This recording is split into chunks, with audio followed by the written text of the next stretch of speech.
El hombre que creó a estos dos personajes perdió los derechos sobre ellos. Y los perdió de verdad. Durante años, mientras tú leías sus aventuras en el kiosco, él no cobraba ni una peseta por ellas. Pero es que hay algo más. Cuando los perdió, lo que hizo fue crear a otros personajes nuevos.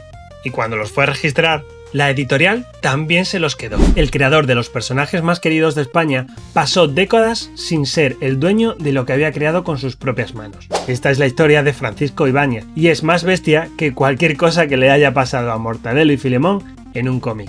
De pequeño, los tebeos de Mortadelo y Filemón aparecían en mi casa de la misma manera que aparecen las cosas buenas de la infancia, sin que tú los pidieras, sin que nadie supiera muy bien de dónde venía.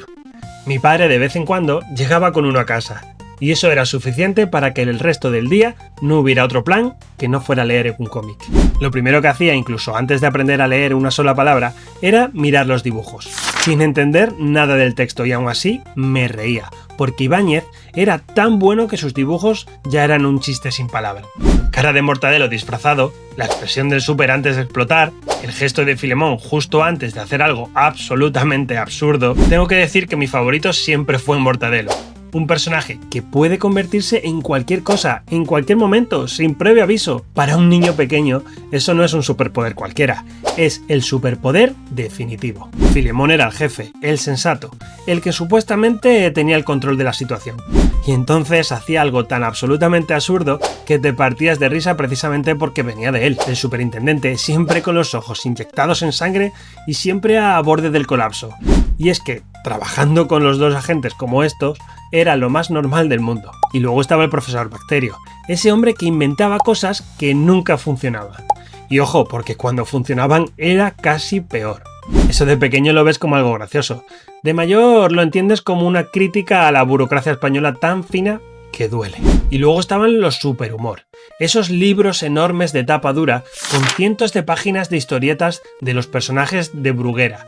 Mortadelo y Filemón, Zipizape, Pepe Gotera y Otilio, Rompetechos, El Botón y Sacarino, todo junto y en un solo volumen que pesaba como un ladrillo y valía su peso en oro. Francisco Ibáñez nació en Barcelona en 1936, 4 meses antes del comienzo de la Guerra Civil. Creció en la posguerra, en una familia humilde, y con 16 años ya vendía sus primeros dibujos a revistas de Barcelona, pero dibujar no daba de comer, así que estudió contabilidad, banca y peritraje mercantil. Y en 1950, con 14 años, entró como botones en el Banco Español de Crédito, cobrando 146 pesetas al mes. ¿Sabéis por cuándo se vendían sus cómics años después? 425 pesetas.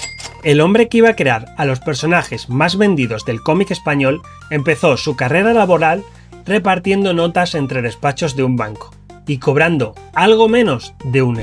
Dibujaba en sus ratos libres, presentaba sus historietas a editoriales por las tardes, hasta que en 1957 Bruguera, la gran editorial de tebeos española, le abrió las puertas. Y en enero de 1958 publicó la primera entrega de Mortadelo y Filemón en la revista Pulgarcito. Pero aquí viene algo que os va a sorprender. Ibáñez propuso 3 nombres para sus personajes, antes del definitivo. Escuchad bien: Mr. Cloro y Mr. Yesca, agencia detectivesca, o Carino y Pernales, agentes especiales, o Lentejo y Fideíno, detectives finos. El nombre de Mortadelo y Filemón no lo puso Ibáñez, lo puso la editorial.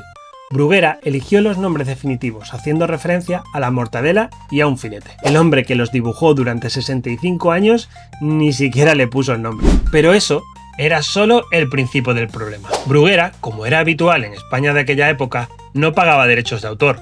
Los dibujantes cobraban a tanto por página. Y punto. Sin regalías, sin porcentajes de ventas, sin nada. Los personajes que creaban eran legalmente propiedad de la editorial. Y cuando el éxito de Mortadelo y Filemón se disparó, Bruguera decidió que necesitaba más páginas de las que Ibáñez podría producir solo. En 1973, sin decírselo, creó un equipo de más de 15 dibujantes que imitaban su estilo. Dibujaban a Mortadelo y Filemón como si fueran Ibáñez, pero sin su nombre, sin su permiso y sin que él cobrara ni un duro por ello. Obviamente Ibáñez lo descubrió, exigió mejores condiciones y en 1985, harto, se marchó. Pero no pudo llevarse a sus personajes, porque legalmente no eran suyos. El hombre que había dibujado a Mortadelo y Filemón durante 27 años se fue a la calle sin Mortadelo y sin Filemón. Y lo que pasó después es digno de una historia de Mortadelo. Ibáñez se fue a otra editorial y creó personajes nuevos.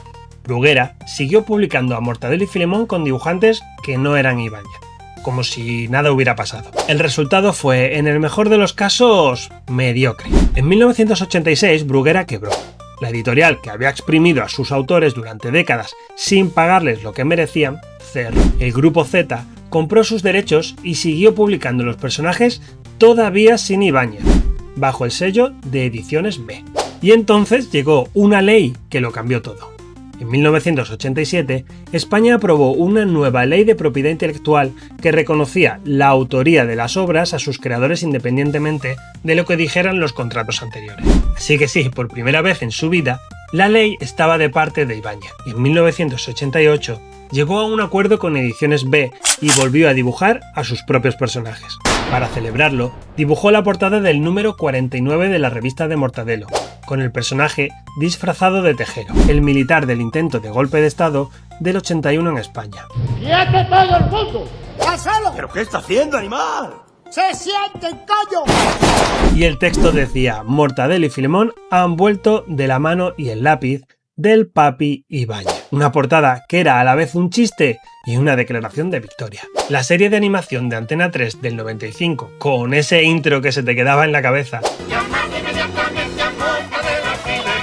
Y en 1998 el videojuego del sulfato atómico. Han robado el ascensor. Una aventura gráfica de Alcachofa Soft que era una obra de arte del humor español y que tenía puzzles tan difíciles que te podías tirar horas atrapados en una mazmorra sin saber cómo salir. Han dado un teléfono y seguro que funciona y todo. Esta cárcel es un lujo. Pero sin rendirte, porque eras Mortadelo y con Mortadelo nunca se abandona. Esta vez no podrá arrastrarme. ¡Voto a bríos! Estoy dispuesto a defenderme. ¡Eso ya lo veremos! Y aquí os hago una pregunta que nos define como generación. ¿Erais más de tebeos o más de la serie animada? Porque Mortadelo tuvo de las dos, y las dos bastante buenas. Y ahora voy a decir algo que siento de verdad. Francisco Ibáñez es el creador cultural español más infravalorado del siglo XX. Ha vendido más de 100 millones de cómics, ha sido traducido a más de 15 idiomas. En Alemania es bastante conocido y llevan décadas comprando su cómic. Hay eurodiputados de 15 países que pidieron que le dieran el premio Princesa de Asturias, pero no se lo dieron. Y sin embargo, cuando se habla de los grandes del cómic mundial, siempre se menciona a Hergé, a Costini, a Uderzo, pero Ibáñez aparece solo como una nota a pie de página. Un simple autor de tebeos para niños, como si fuera una cosa española y simpática. Pues no, Ibáñez era un genio del humor gráfico, que pasó décadas sin ser dueño de su propia obra, y que trabajó en condiciones que hoy serían ilegales, y que aún así no paró. Publicó su último álbum 3 semanas antes de morir, con 87 años. Y el último panel que dibujó fue de Mortadelo y Filemón. Las películas de acción real con Pepe Villuela me gustaron, tenía su gracia, pero tanto la serie animada como el videojuego, todo lo que ha venido después de la versión original, el original siempre gana. Disculpe, pero siempre me rebota todo. ¿O crees que alguna de las películas supera a lo que es abrir un TVO por primera vez? El hombre que creó a Mortadelo y Filemón perdió los derechos sobre ellos. Luchó para recuperarlos. Firmó acuerdos con editoriales que habían sido sus enemigas. Siguió dibujando solo, sin parar, durante 65 años. Y 3 semanas antes de morir, publicó un cómic nuevo. Cuando lees un TVO de Mortadelo y Filemón, estás leyendo la obra de alguien que se negó a rendirse. Alguien que dibujó a sus personajes incluso cuando no eran suyos, incluso cuando no cobraba, incluso cuando la industria le trató como una máquina de producir páginas y no como el artista que era. Mortadelo siempre encuentra la salida con un disfraz. Filemón siempre se levanta después de un golpe. Y el Súper siempre vuelve a darles otra misión imposible. E Ibáñez siempre volvía a la mesa de dibujo. Y eso es lo que hay dentro de estos tebeos, que parece que son solo chistes, pero en realidad es la historia de alguien que no se rindió. Así que venga, dime cuál es tu personaje favorito. Y si eres de fuera de España, ¿conocías a Mortadelo? Porque puede que en tu país tuviera otro nombre. Aunque espero que no.